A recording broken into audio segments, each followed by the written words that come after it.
નશાકારક ગોળીની હેરાફેરી કરતો ઈસમ ઝડપાયો। આયુર્વેદિકના ઓથા હેઠળ નશાકારક ગોળીઓની હેરાફેરી કરતો ઈસમ ઝડપાયો।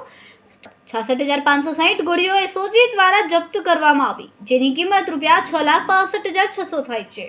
એસઓજીએ બાતમીના આધારે ગોળાદરા મંગલ પાંડે હોલની બાજુમાંથી પસાર થતા ટેમ્પોને ઊભો રાખ્યો હતો। આ ટેમ્પામાં તપાસ કરતા તેમાંથી શંકાસ્પદ તરંગ નામની આયુર્વેદિક નશાકારક ગોળીઓ મળી આવી હતી। તો ટેમ્પાના ડ્રાઈવર ચંદુ લાઠિયાની ધરપકડ કરવામાં આવી છે। તેણે પૂછપરછમાં સામે આવ્યું કે આયુર્વેદિક ગોળીઓ ઔષધિથી બની છે અને તેમાં નશો થાય છે। પૈસાની લાલચમાં આવીને તે આ ગોળીઓનું વેચાણ કરિયાણાની દુકાનો પર કરતો હતો।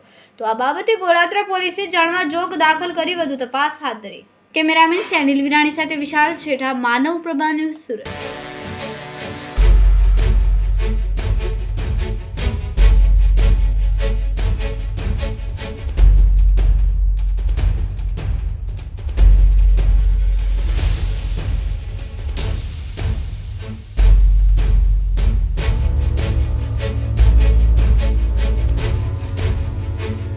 અમારા વિડિયોની નવી અપડેટ મેળવવા માટે સબસ્ક્રાઇબ કરો માનવ પ્રભા ન્યૂઝ ચેનલને।